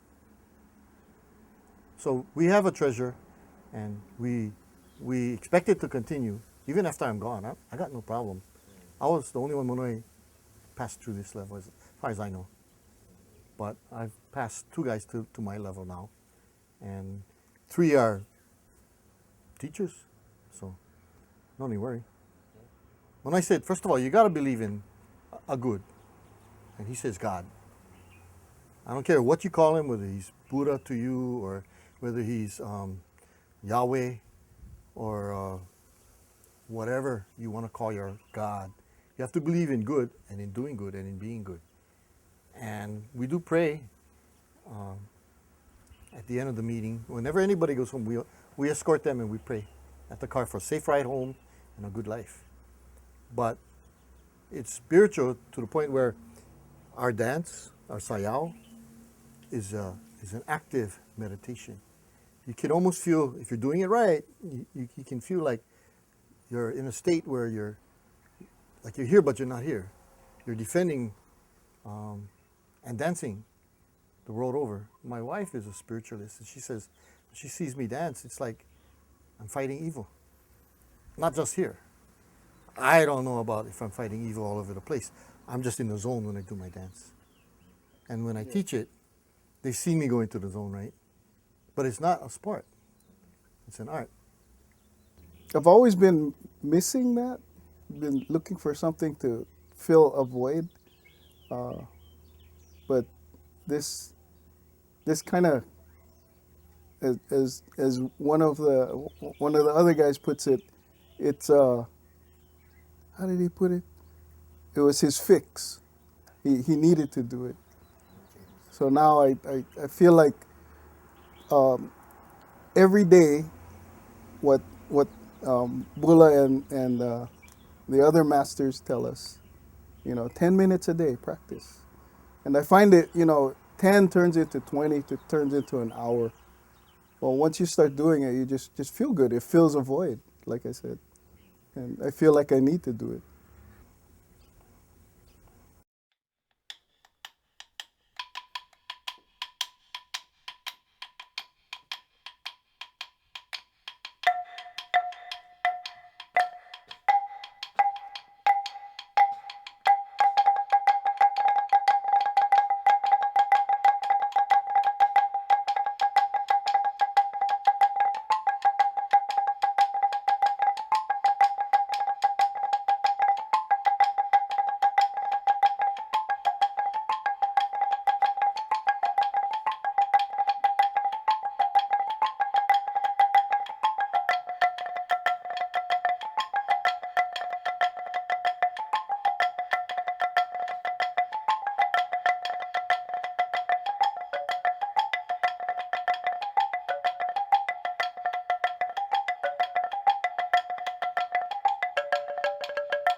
my master in the Eskrima was Smiley Espanola.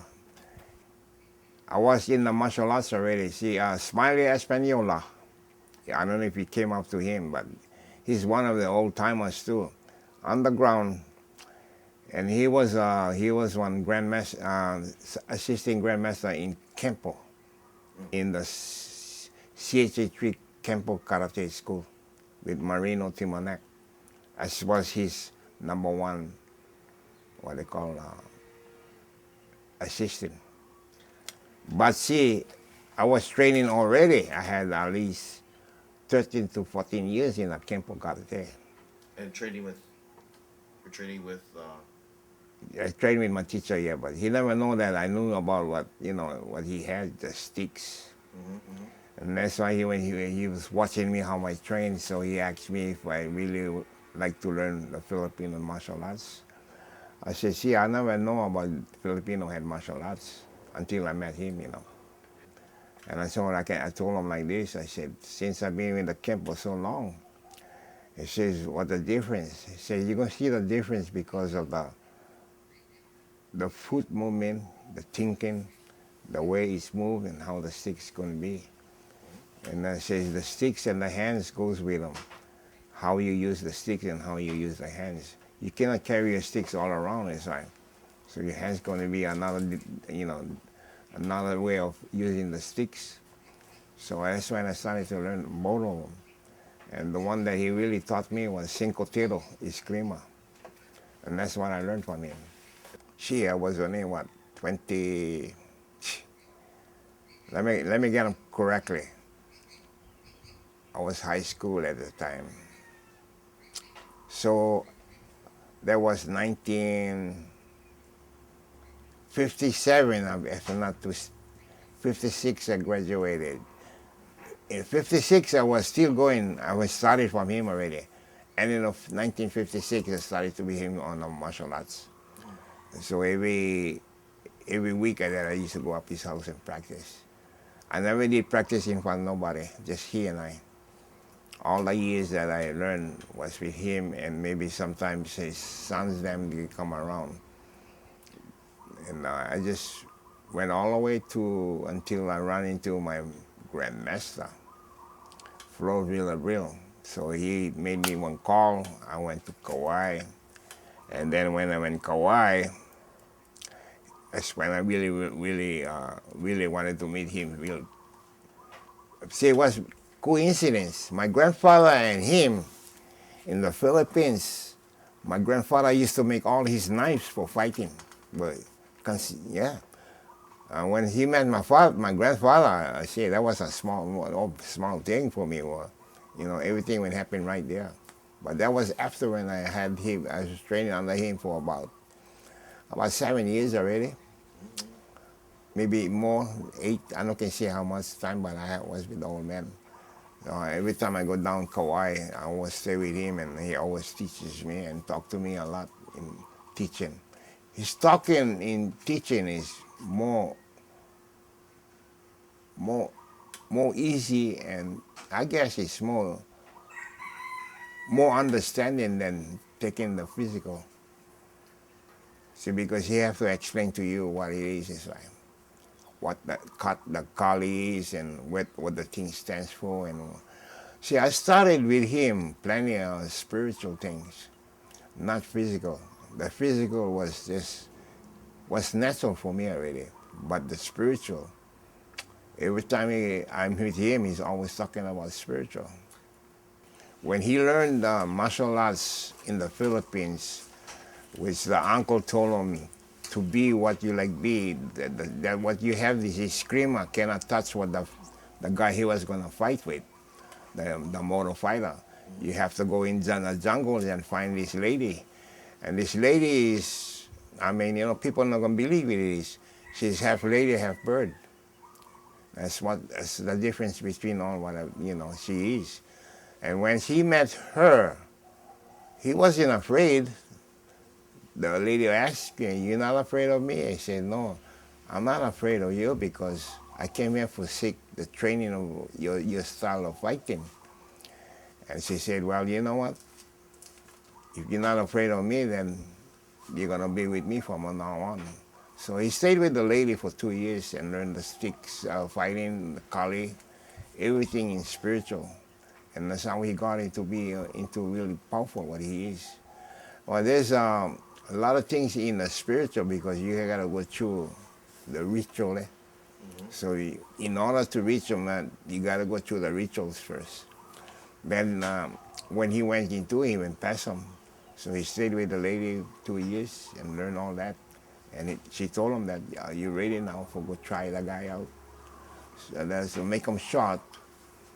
He did all his training and she taught him all the in and out and how to get the guy and how to, whatever going to be death match, it's going to be. And when he came back and we see the uncle said, you ready? I know you're ready. So the fight took place. He fought with the motor. Within 3 seconds, cut the guy's leg, cut his neck and his hands in 3 seconds. That's how fast he was. That's how good he was. His training was to know the 15 style of fighting, number 1. Number 2, he was showing me how the legs and the hands go, the sticks. He says you get 2 ways of learning them because you get the hands to learn them and the sticks. Well, his type fighting is 1 stick, 1 short, 1 long. Doce padres, that's what they call it. But I will learn 1 stick because I love my stick and I love my hands, how I move them together. And that's how I made them that way. And he would like that the way I would move them because, I had plenty of experience in my hands inside. So what I did was, what he was showing me basically, I turned basically what he had with my Kempo inside. I made him a combination for me because my hands and the stick work together. So I started to work that. So all we started is all in Filipino or Spanish words, like uno, dos, tres, cuatro, cinco. I stop and practice on all the kind spiritual kind of training. That's what it is. I started with all the numbers that I had with him, and he gave me what kind of style fighting mostly. So the style that fighting he gave me was known as the Kali. But he told me that it's called Tjakalele, original. I kept the word this time.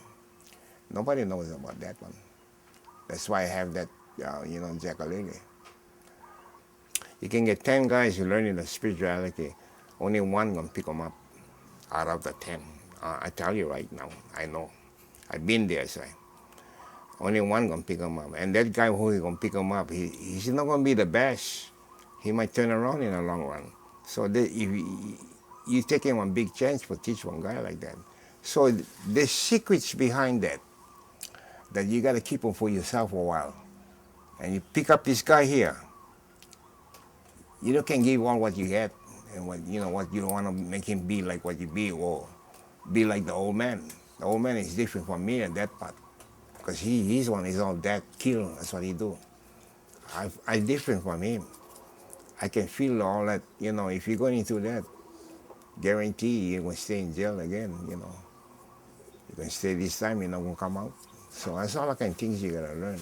If you really want to learn the martial arts, it's going to be the individual. And you can see when you're teaching, all the ones that you teach. And when you teach them and they follow through the other side direction, you got to take them out. It's going to get worse. And that's me, how I teach it. So that's why I don't teach no more like big groups already. Because, going to get plenty like that. You cannot reach all of them. Going to be hard. I used to get 50, 60, 100, students like that, hard. Your teachings got to be really strong to do all that. And not everybody can have that strong teaching. Even the best they get today cannot control them. Well, it doesn't make a difference if you're Chinese, Japanese. The same thing is going to be because you're going to really know how you have learned and how much he know what the martial arts really is. Because all the martial arts, I'm going to tell you right now, all the same, only thing different type of fighting. But see, is how you build your here and how you put them in this guy's heart here and this. They're still going to be working. And if you don't do them that way, then you're not the right teacher for teach. It's not going to be easy when you teach because you're going to teach them the best way you can. But how many will listen about that? You're going to get some of them going to be violence. They like violence. Now how you can control them? Well, when you see that, you come into that section or that, it's either you got to let him go or go find somebody else. Because you don't want to get involved in this. Because once you get involved and he gets involved, he's not looking at you, he's looking at the school. And that thinking that the school teaching how to kill, that's wrong. That's all wrong there. See, there's a lot of things about teaching this time. And a lot of people don't have that.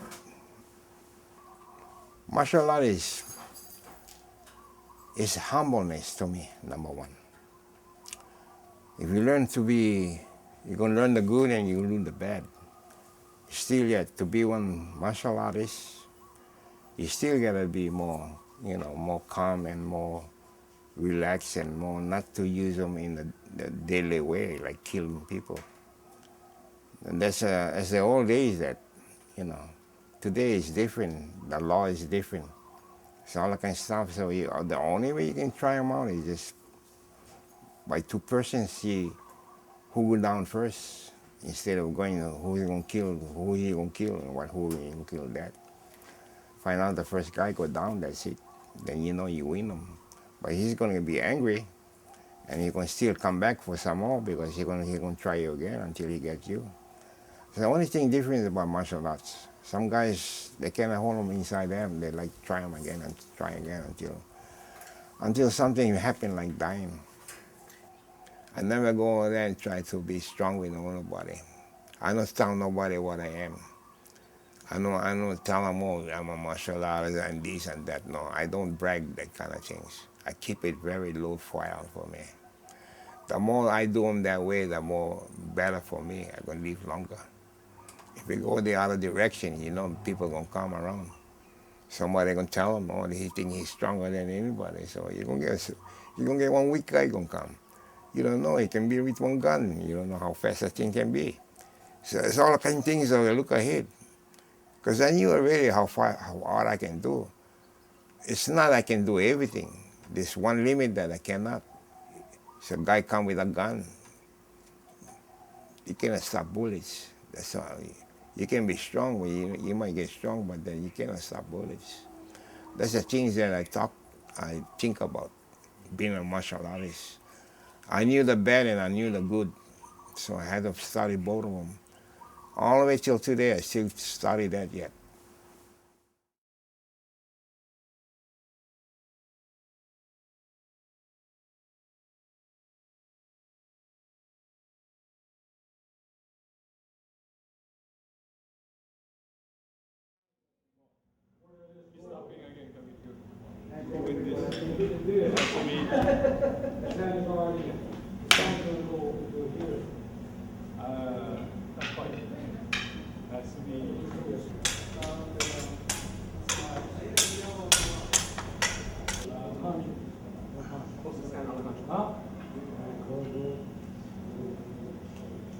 Uno, dos, tres, cuatro, cinco.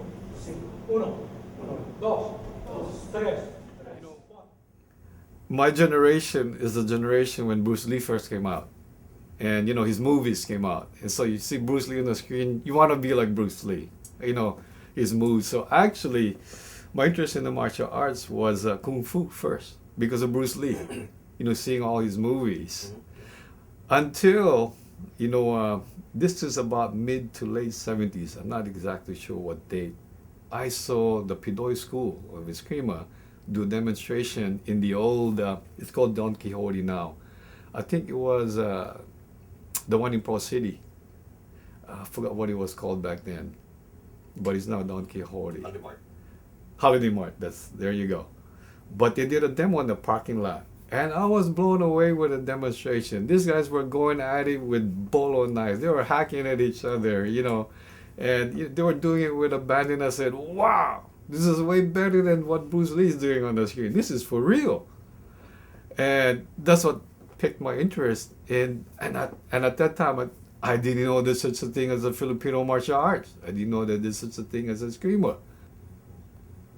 Yes, already, yes. At that time, I was either in high school or just finished high school.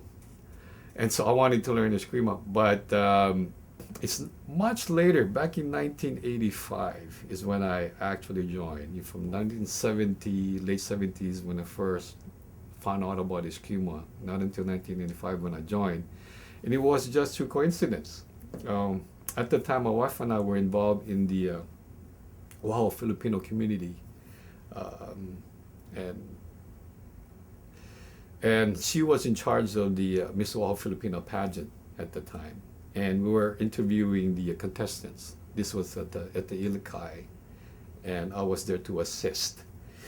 And one of the contestants came in with the Batikan, because her father passed away when she was young.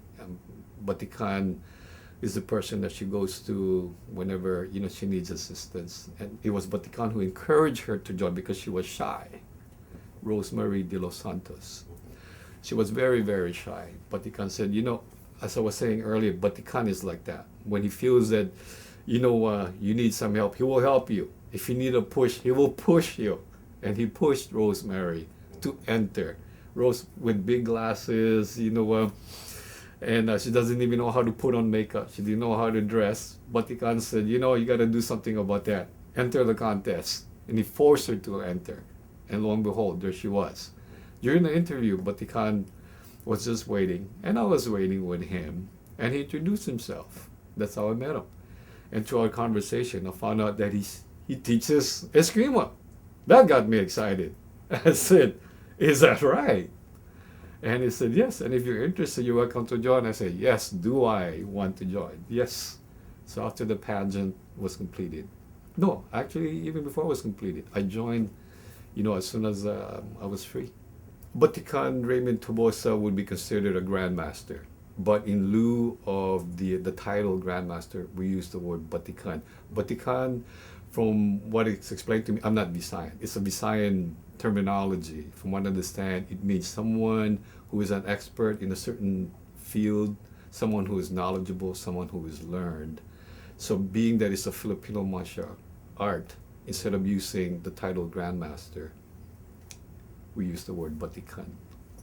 Well, actually, my main teacher is Batikan Raymond Tobosa. And my second instructor is his brother, Segundo Batikan Teofisto Tobosa. They're like yin and yang. Batikan is rough and gruff and tough, with a soft heart. Manoy Toby, we refer to him as Manoy Toby, although his title is Batikan also. Manoy Toby is the complete opposite. He is soft-spoken, almost priestly even in his mannerism. Very, very stable, doesn't raise his voice, very, very patient. And he's just the nicest man, even the way he corrects, doesn't say much. The thing though is, that's how it is with the two of them. They don't correct much because they could see, they just, within 3 words, you know exactly what they mean, they'll correct you. But with Manoy, it's just that. And actually it works well, the two of them. You have the yin and the yang, and that's how it is in life too. In all of us, you need the yin and the yang. You cannot just have the yin, you cannot just have the yang. That's why I really love that concept, black and white, because not everything is black and white. Because he could be, Batikan, because he's more, I wouldn't say aggressive, but between the two he is. And Manoy is the one who kind of takes away some of the edge from the Batikan, and he's the one who would always advise him on certain things. So the two of them works really well together. It was, for me, it was really a privilege, to have trained with the Batikan and Manoy Toby. They really, to me, embody the martial arts, the martial arts instructor, martial arts master.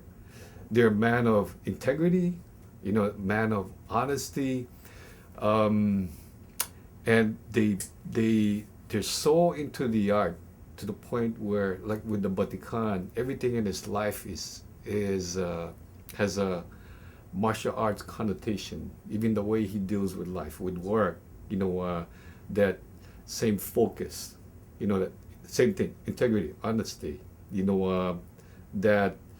that curiousness, that being on time, being such, it carries through his whole thing. He eats, sleep, martial arts. Yes. What's interesting too is that he started with Eskrima, but in his later years, he started with Eskrima, but during his prime, he went into karate and judo and aikido, the other arts, not the Filipino martial arts.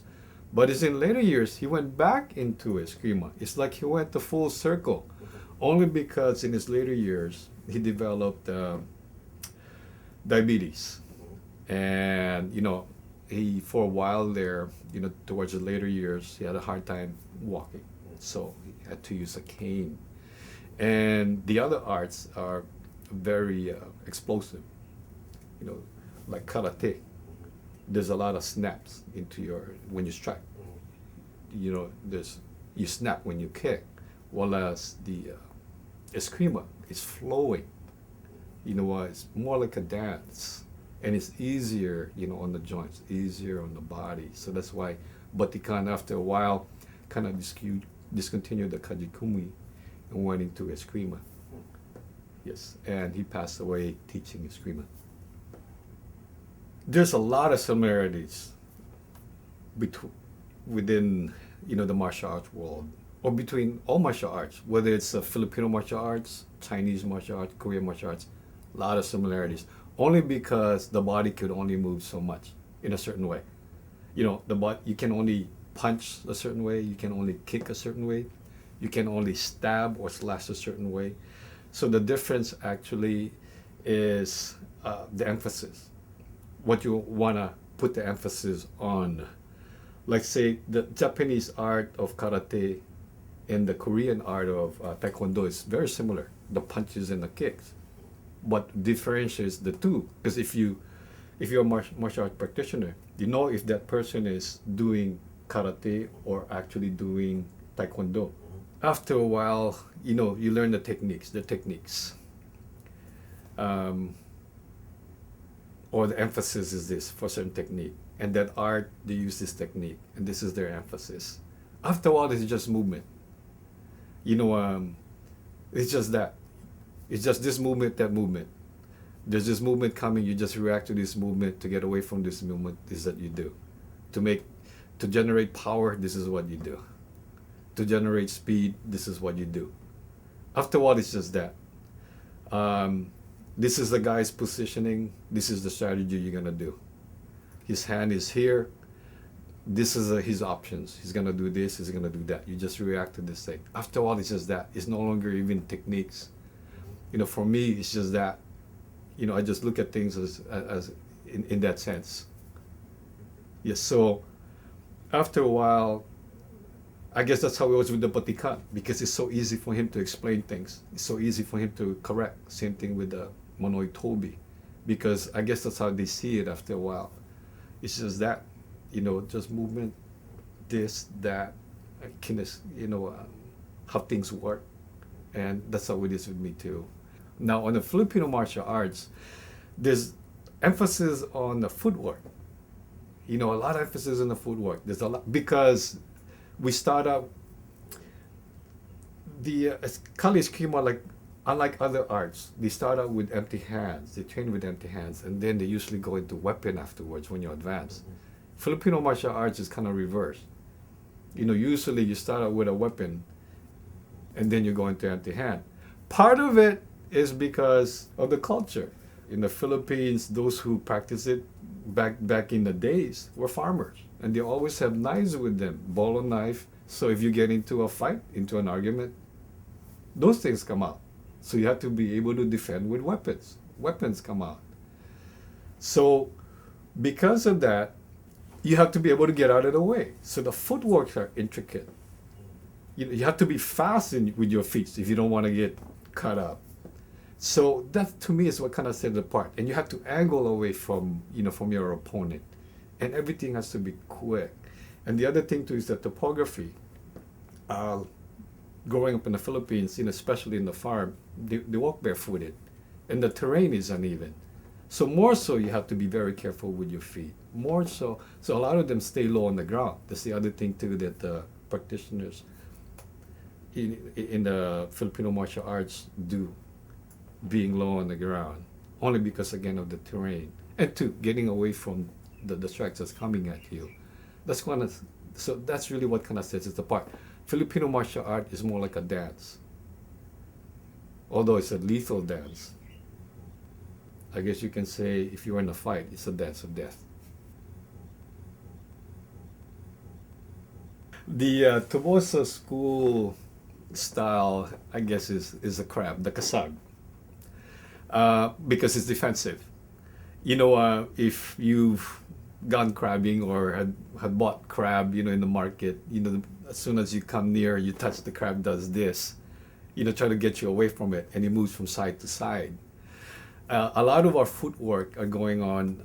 We angle side to side, getting away from the strikes, and again, we're defensive. That's why the logo, the kasag. Kasag is the Bisayan for crab. I made a connection with the Batikan. I'm fortunate enough that he took a liking to me.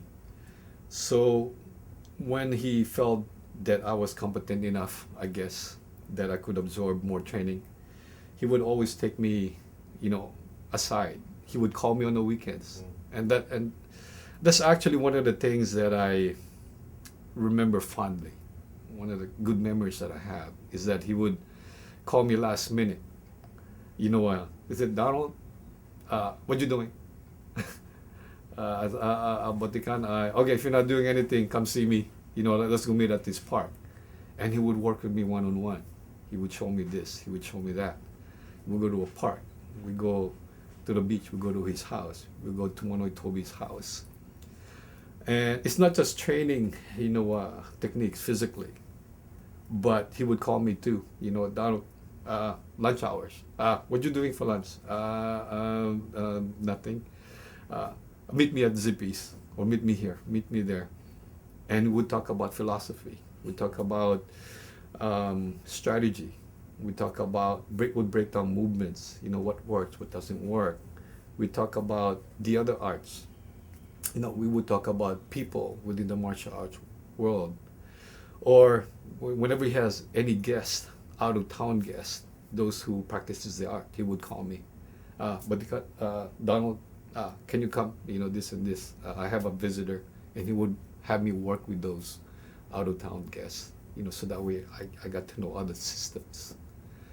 Well, the accomplishment that Batikan really is most proud of is preserving the integrity of the art that he learned it from, and that really is his mission.